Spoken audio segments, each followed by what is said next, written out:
some trade issues. Soybeans were mentioned in that. No real specifics as far as amounts that I've seen yet, but just a promise that European Union is going to purchase more U.S. soybeans than they have in the past. Did a quick analysis here, and I was surprised to find that the European Union, the 28 countries that make up the European Union, are actually the number 2 importer of U.S. beans.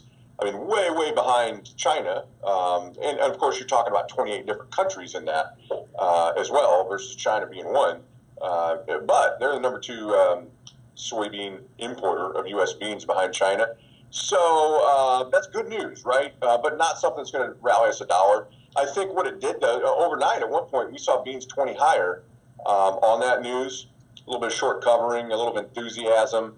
I think there's a little bit of emotion behind that, too. Like, hey, maybe that's the first domino in maybe getting NAFTA and then China trade agreements done. Probably not likely that's going to happen anytime soon, but let's hope. And then, the problem is by the close here, we ran into some resistance levels on a chart. We got up there, had a high 896 on November beans. So, in the 890s to just over $9, a lot of resistance.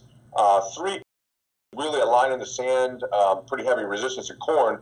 Got to 379 3/4 for a high today and met some selling. So we closed 4 cents off the highs in corn, still up 2.5. Beans were 20 cents off the highs, barely higher, fractionally higher. Wheat reversed. We had a massive day yesterday on the spring, wheat crop tour, as well as worsening conditions in the European Union, the Black Sea area.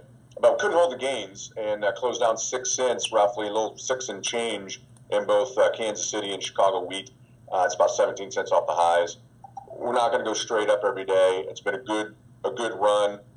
Weather's still part of this too. There's still dry pockets. It's cool, very moderate temperatures, but it's awful dry in some areas. So we need to see some better rainfall the next couple of weeks, or crop conditions probably will slide even more.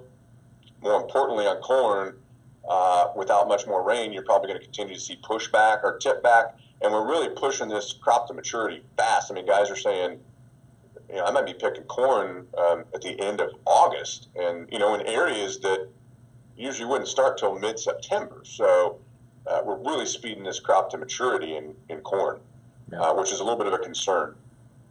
Yep.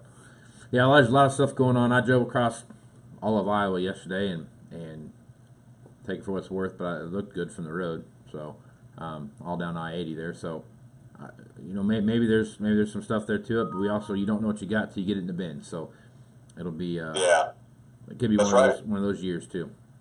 There's a big crop out there, no doubt, and it does look great from the road.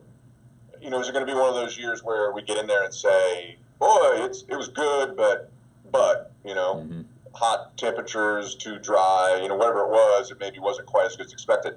Starting to see a little hint of that. Guys been walking some fields, and there's some tip back out there. Your point's well taken. We don't have this crop in the bin yet by any stretch. The next 4 weeks still matters for both temperature and rainfall. On corn and beans both, but corn's a pretty critical time frame here where we're filling kernels and speeding it up to maturity. I'm not an agronomist, but my simple brain says that's going to be at the expense of yield. Yeah, and this thing's going fast. Yeah. Well, you're not an agronomist, and I'm a used equipment guy, so we'll make a hell of a team. There you go. Maybe we got a good team here. I don't know. Did you get your call? Did you get your call from Washington yet? Not yet. No, I'm still waiting on that. Right. I left a message. I left a message for him to call me back, but I did get a call, and the user ID pops up, and it said Washington D.C. Yeah. But it was one of those scam things. It was like a junk call. Get a warranty for your car that you haven't had for 5 years. Yeah. Type of thing. You've won a free cruise. Yeah. Yeah, those are great. I love those. I thought it was the Secretary of Ag calling me. But why wouldn't you think that, though? That makes perfect sense for that to cross your mind there when you saw that call come in. We pretty much 2 days ago had this whole trade thing, pretty much solved. Yeah, it solved in like 10 minutes. Whatever. I don't know why they didn't get the memo and we didn't get a phone call on that. Yeah, that's crazy. They should just listen to the Moving Iron podcast after the bell, Chip Nellinger, and get it all figured out real quick. And they're done. Yeah. Hey, Casey, real quick, we should also mention cattle had a really crazy day, too. They were higher, over $1 higher early on, and closed $1 lower, but that was almost $1 out. So at one point, they were $2 lower, $3 to $4 off their session highs. Pushed into 4.5 month highs earlier in the day. So probably met with some selling resistance. But again, it's we talk about it every day. Volatility. What are you going to do, right? I mean, it's great. We had 4.5 month highs, but what'd you do? I mean, if you don't do anything and you don't have a plan, it doesn't matter. Why even look at the markets? Don't put yourself through the stress. You got to have a plan to take advantage of it while it's here. Yeah. So if you're not like me and you don't just wing everything in life, and they want to make a plan, how would they do that? Yeah, best way is just call us, 309-550-7213. And we love to talk to you about, what you're doing currently and how we might be able to improve it. Yeah. Don't wing it, folks. Call Chip. That could be Don't wing it. That could be your commercial right there. Don't wing it.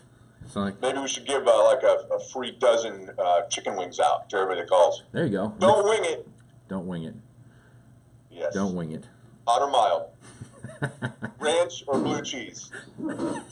There you go. All right, Chip. Well, we'll talk to you tomorrow, man. Till then, have a good night. All right. You have a good night, too. All right, we'll see you, bud.